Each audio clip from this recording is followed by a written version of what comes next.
Hi everyone, JP here. Hope you're all safe, well, and looking after yourselves. So first one, I thought we'd do a real simple one, something that everybody should have in their cupboards. I've got self-raising flour, salt, oil and warm water, and we're going to be making roti bread. So here we go. Okay, so to make 10 of these, which is probably a good amount, you'll need 350 grams of self-raising flour, which I have here. Big old heft of salt,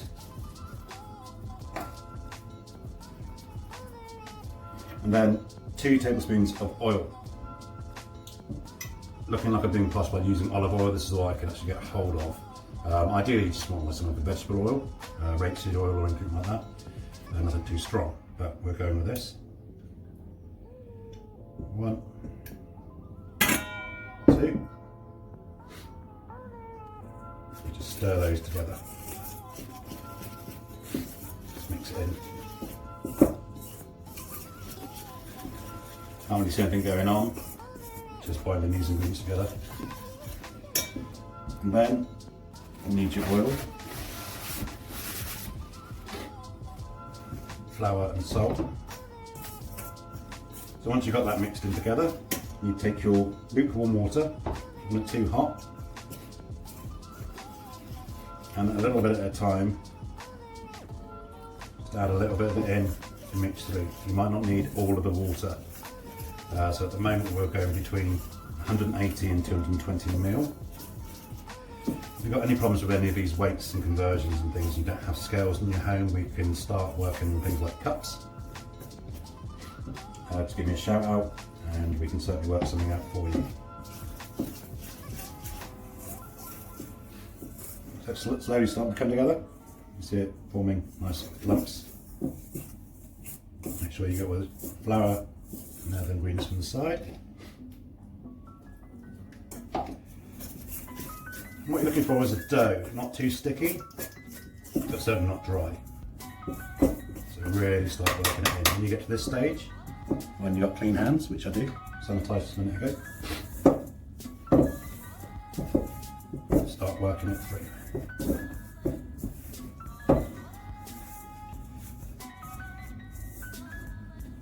See that? Still quite a lot of dry there, so more water.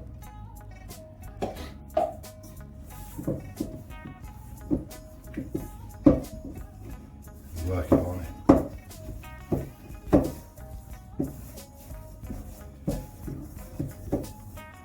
And what you notice is as you're working it, you start getting a clean bowl. Okay? Don't have to over mix this, just to make sure it's mixed together. Over mixing it will make it too tight anyway.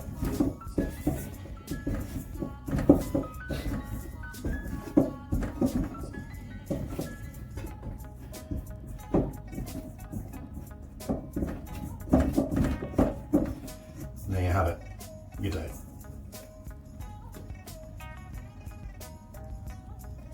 Okay. Now I'm going to quickly go and wash my hands. Okay, so wash my hands, clean my surfaces. At the moment in time, obviously sanitising as I go. And we're ready to do the next stage, which is very short and simple. And that is to tip your dough out. And what you need is a nice clean tea towel or cloth. Make it lightly damp, again with slightly warm water, and recover it. Don't tuck it in, just put it on top and leave it there for 10 minutes. Now if your dough is a little bit tacky, put a little bit of flour down first, a little bit of flour back on top because you don't want it obviously sticking. Make sure that your tea towel isn't a fibrous one so that all comes off. I mean, it's not a towel thing if you're going to end up eating it. However, obviously you want a really nice one. So, a couple other pointers at this stage. Flour, different flours, so depending on what flour you've got and where you're getting it from, might need more or less water, hence the reason why we only put in a bit of water at a time. If you've got to the stage and it hasn't gathered up all that flour and dry ingredients and turned it into a dough, then you might need to add a little bit more water. If you've added it all in or too much in, you're finding out it's sticking to your fingers and it's really tacky, then you need to add a little bit more flour. None of the other ingredients, just your flour. Okay, and you will end up with a dough like this. Okay, back in 10. So here we go, 10 minutes later. So you can see, not like a normal dough, it's not rising, you're not expecting anything to kind of puff up, there's no yeast or anything like that. Literally just relying on the self-raising flour. So this is just to relax it, and the next step we're going to do is just take a little bit of flour onto our surface, a little bit on top, just to make sure it doesn't stick, and a rolling pin. This is normally a normal rolling pin, handle snapped off, but still works. So what you're doing is looking to create a nice circle, no bigger than a 1/4 inch thick, as even as you can get it. And you should find that this is quite an easy thing to do. It's very soft.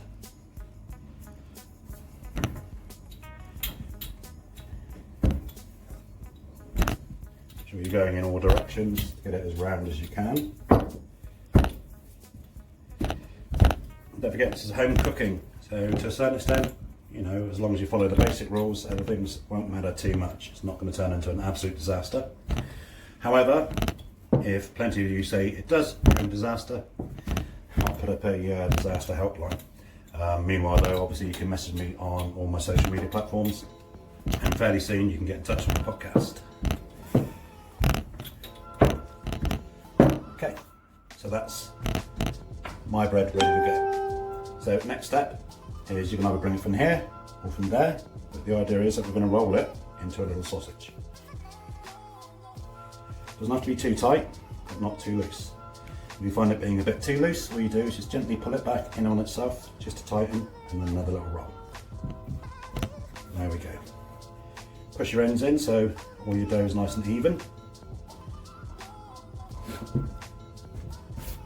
And then taking a knife, so this probably is the grown-up bit, unless you trust in your child, and you want to cut it into 10 pieces. So once you've cut them, take your pieces, so it's like that, turn it up, a little bit of flour on your fingers maybe, just press down, start off your circle, and then back with the rolling pin.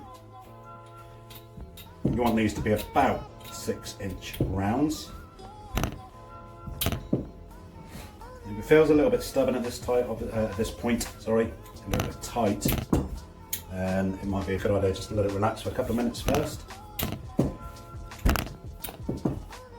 Mine seems to be feeling okay.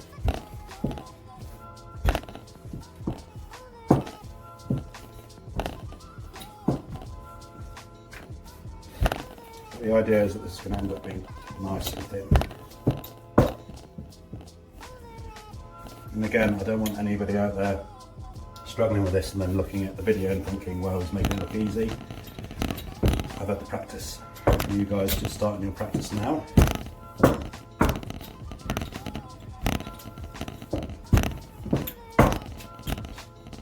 Persevere, and the final results is really, really worth it in the long run. So that's really nice and thin. Okay. And just a little dust of flour on top again. Probably an idea to put it in a plate. While you roll out your other ones. I'm going to roll out one more on camera and do all the rest in a minute.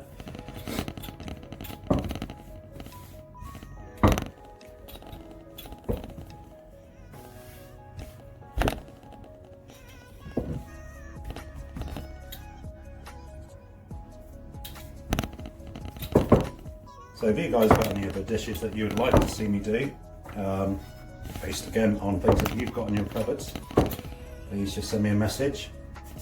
I'm on Facebook as John Paul Deron, Jeanpaul, and then Deron, Deronne.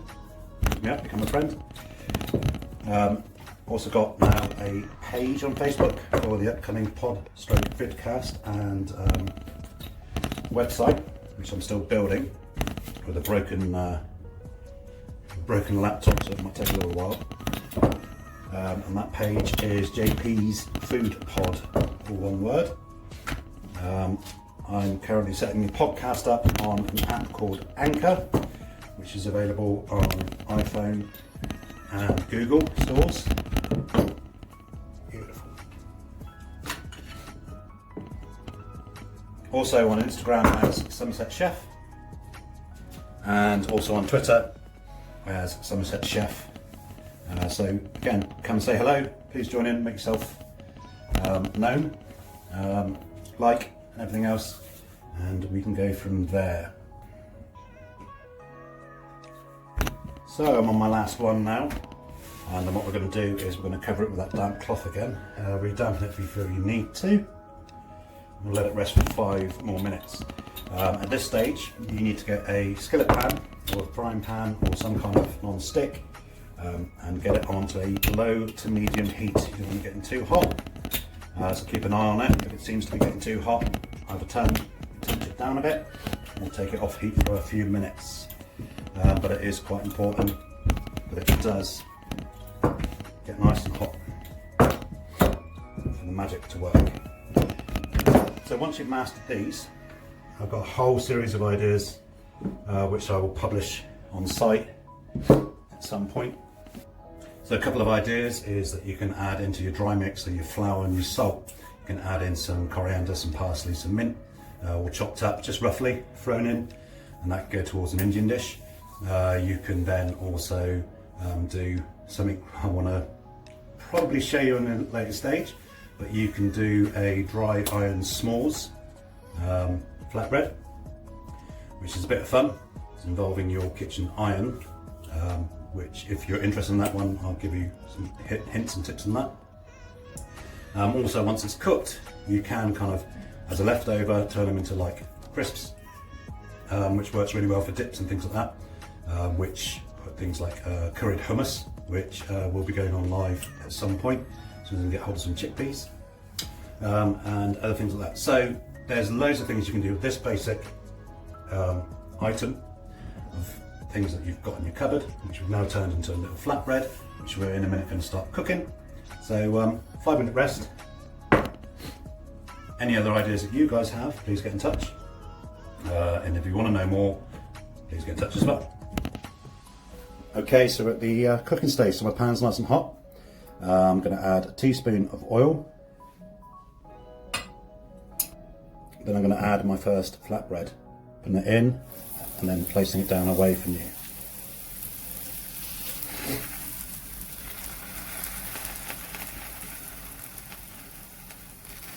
You can notice at the edge there's a nice little bit of colour going on, and it's all starting to puff up, so I don't know if you can see, but there's some nice little bubbles here everywhere. Quite happy, this is the first take, and it's looking pretty good. So you cook it 2 sides for about 1 to 2 minutes. So an awful lot of it's going to be down to how colourful it's all getting. It's colouring up quite nicely already. And there's a beautiful amount of bubbles going on. So I'm very happy with this. Obviously, if you're cooking more than 3 or 4, you'll find that obviously you need to gauge the temperature of your pan. Turn things up and down accordingly, maybe give it a little bit of a rest and then redo. There we go, look at that. So that's number 1. On the second side now. So I did turn it down, and I've now just turned it back up a little bit. As you can see, there's a bit of heat loss there.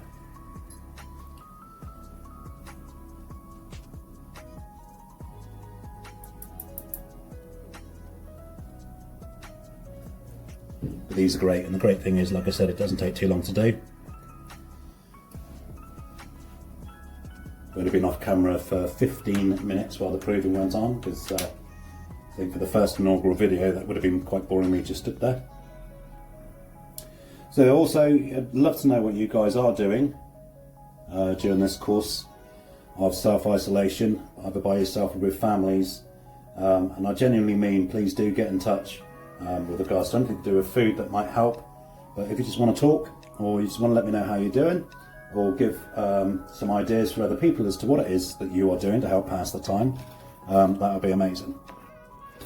Really appreciate that, and I'm sure there's loads of other people out there that would as well.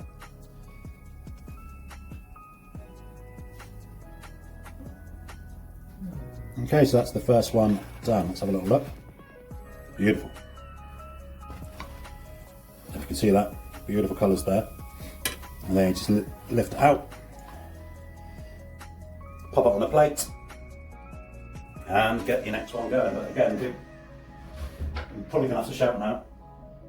Just make sure that you give your pan plenty of time to get back at its temperature again before you start the process all over again.